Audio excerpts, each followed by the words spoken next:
Hey, Coach Mo here at the Play Try Center in Dallas. This is part 2 of my abdominal and core stability exercises and movements.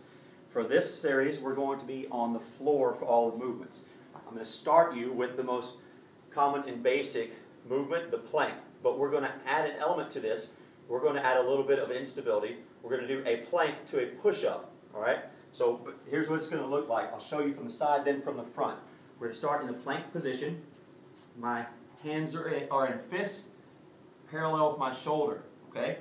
I'm looking right in between my fists, not back here, but between the fists. From this position, I'm going to engage my abs, squeeze my glutes, flex my quads, and I'm going to do one arm at a time. I'm going to come up into the push-up position. Once I'm up top, I press through, then I bring back down. Then I come back up, and then back down. The trick with this is that I don't want your hips to be shifting all around. So I'll show you from this angle. So if I'm doing a plank to a push-up position, I want to engage my abs and my glutes so that I can stabilize my hips. A common mistake is people do this, they come down, and their hips are moving all over the place.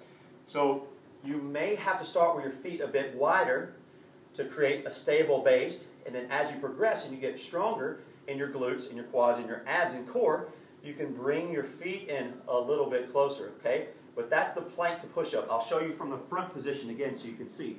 I would do, say, 5 on the right. We'll pretend that's 5. Then I'll do back down, and I'll go back 5 on the left. Or however many number of reps you want to do, okay? So that is the plank to push-up. Next thing we're going to do is a mountain climber. I'll show you this from the side. We're going to start in the push-up position. Again, you're looking several inches over your fingertips, not here. This is not the push-up position. We're here. Hips are parallel or just below your shoulder. We'll start the mountain climber lifting the knee to the hip. Foot doesn't touch. It's suspended in the air. Then return back to the start position and do the other leg. Once you can do this for 20 reps without feeling any discomfort or pain in your low back, then you can progress a little bit faster.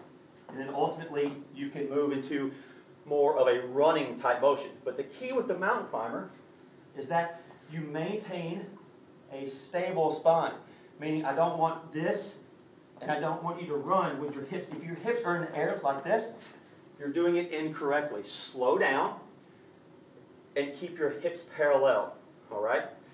Now, the next thing we're going to do is my version of a V-up, all right? Now, you can do this with a Swiss ball. You can do it with a dumbbell. You can do it if you're at home. You can do this with laundry detergent or really anything. What I'm going to do, lying on the floor, I'm going to grab the dumbbell in this case. I'm going to start with my arms extended straight above my chest. From there, I'm going to bring my legs straight up as well.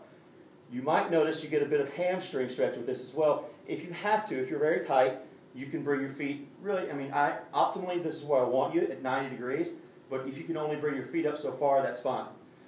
I want you to keep just a bit of pressure with your low back on the floor, so I don't want you to arch your back excessively.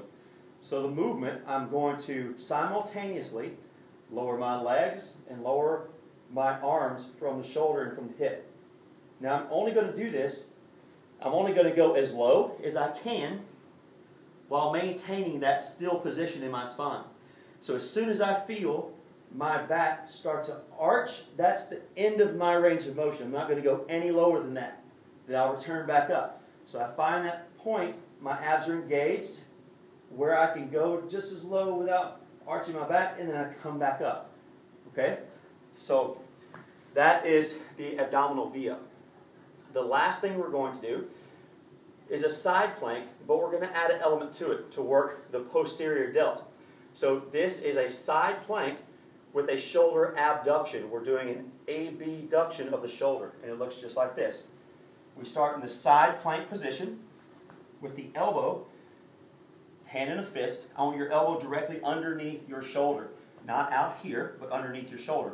We're going to come up into the side plank position. I'm on the outside edge of my foot, legs are straight. From here I'm going to take the dumbbell and I'll start at my center, my midline, and then I'm just going to extend out into the up top position here. All right? return back to my midline, and then back up for the desired number of reps. Okay? You'll notice that my hand is about chest level. I'm not up here, I'm not down here, I'm here, so that my fist, my elbow, and my shoulder are all parallel. If you need to, and you're starting this movement, and you're new to this, you can do this from the knee. So this is kind of a beginner side plank position. So you're here, extend up, return back. Okay? So those are my floor movements for abdominal and core stability. If you have any questions at all, shoot me an email at morris@playtry.com.